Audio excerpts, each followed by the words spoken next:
Hi there, and welcome to the Lois Strachen YouTube channel. I'm Lois, and this is another behind the scenes look. Sorry, just get my headphones right.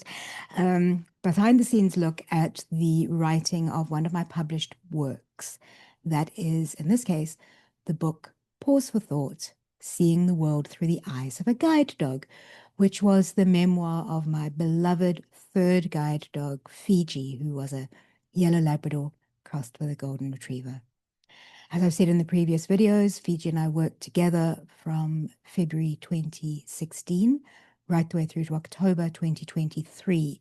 And because we had such an amazing time and so many adventures and so many experiences together, I decided to start chronicling her experiences in my Beyond Sight blog. And that then became a book, Pause for Thought, Seeing the World Through the Eyes of a Guide Dog. So what I want to do in today's video is to talk about the images in Fiji's book, because as we know, as content creators, we know that images, videos really catch people's attention far better than just the plain spoken or written word. And in that sense, I knew that images were going to be an important part of Fiji's book. And besides, she was such a beautiful dog. She really, really was. And I'll show you that later on when I show you the cover of the book. But I knew that the images were going to be an important part both of the blog and then consequently the book as well. So in the in the book, there are probably, I think, around 80 or 90 different images of Fiji at work and at play. Now, I was really fortunate because I knew the puppy raisers who had raised Fiji from the age of 8 weeks till she went into formal training at South African Guide Dog Association of the Blind. So they had photographs of her time with them as well. And that was Mike and Jenny. Her puppy raisers gave me, when I was partnered with Fiji, they gave me a file with those images. And it was so cute to be able to look back and see how she had been growing up and what Fiji's life had been like before I started working with her. That's always a wonderful gift to get when you are partnered with a new guide dog, is that history of what she was like. And those images found their way into the book. Likewise, Fiji came from a litter of seven, I think, 7 or 8 guide dog pups, some of whom went into the breeding program, some of whom became guide dogs, some of whom did not. And Fiji talks about that in the book as well. But one of her sisters, Faith, who went into the breeding program and was Fiji's closest friend, I believe, as a puppy. Faith's owner also reached out to me, and she and I communicated right the way through, and we're still in contact. And Marissa, Faith's owner, Marissa also had a few images of Fiji and Faith together, which also found their way into the book.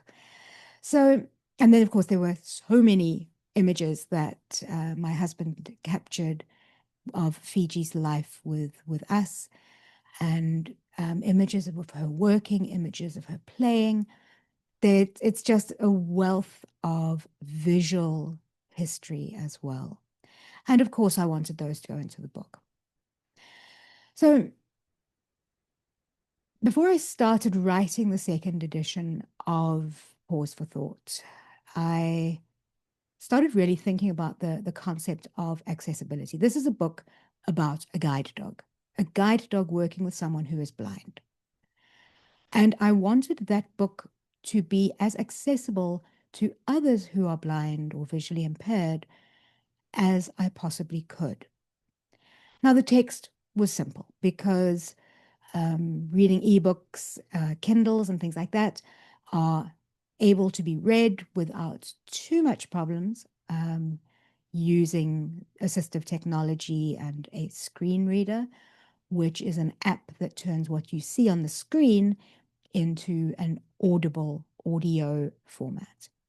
Likewise, the book being available on Audible meant that people could read the book there as well. So the text of the book was accessible to all. The images, however, remained the next step in the process of making the book more accessible. And I thought long and hard about this, and eventually technology came to my rescue, because around the time that I finished revising the text of Pause for Thought, software became available, apps became available that could take a visual image like a photograph and use AI to give a visual description. And my immediate thought, all right, my immediate thought was to use that software and get descriptions of all of the images that I used in the text and adjust them, check them and see what they were like, get a visual person to check that they were accurate, because we know that sometimes AI can do a few odd, crazy things. So I wanted to get them checked by a sighted person.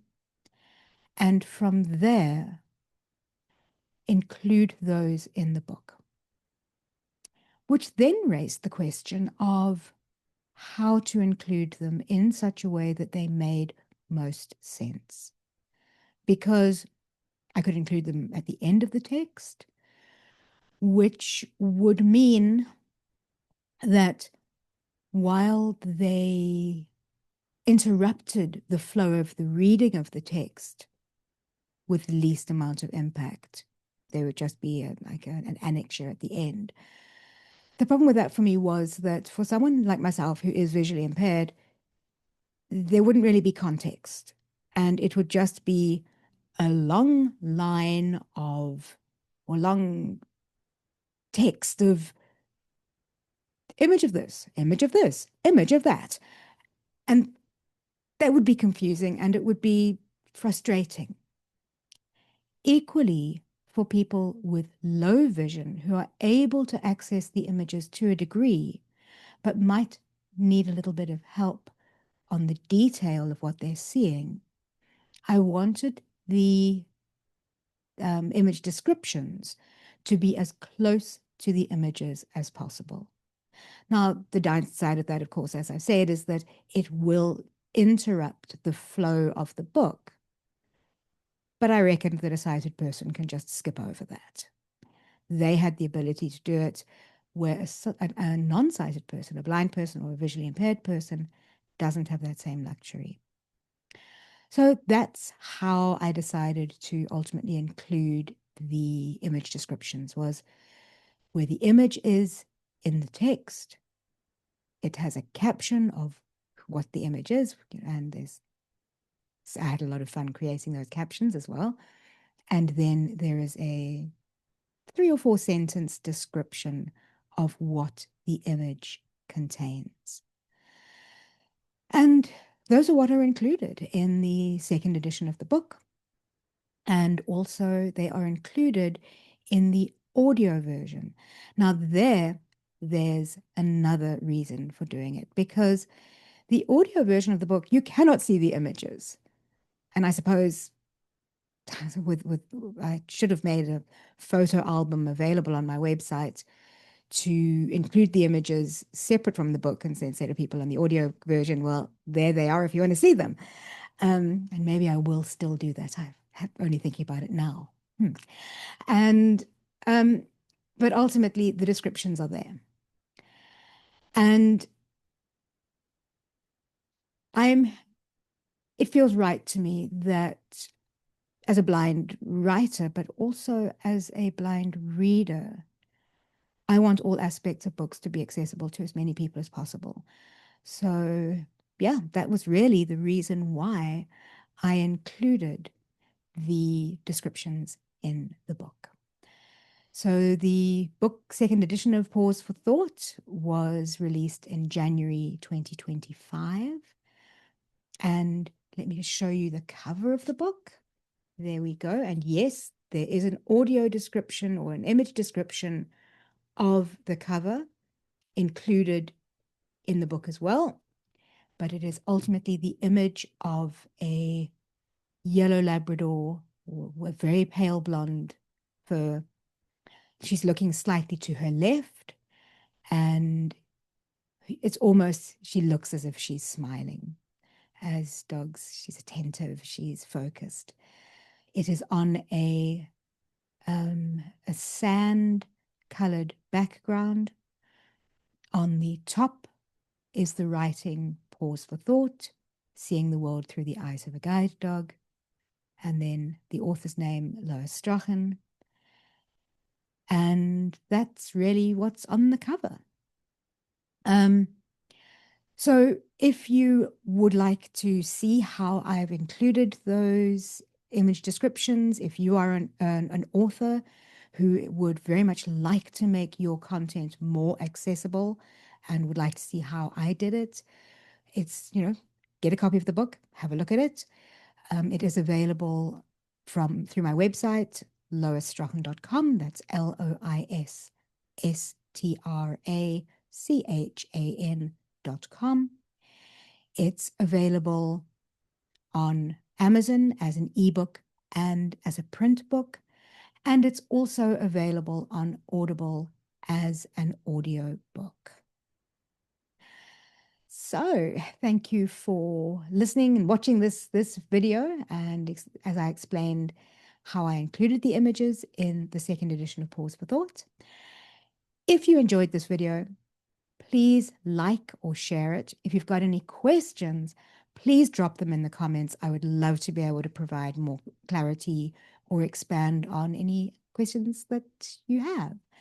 And as always, if you enjoy this type of content, if you'd like to get more content of my life and my work as an author, as a speaker, and my life as a blind woman, using different tools and techniques to live the life that I choose to, or some videos of watching my guide dogs at work and at play, please subscribe to my channel and you'll see the videos as they are launching. So thank you so much. Have an amazing day. Till next time.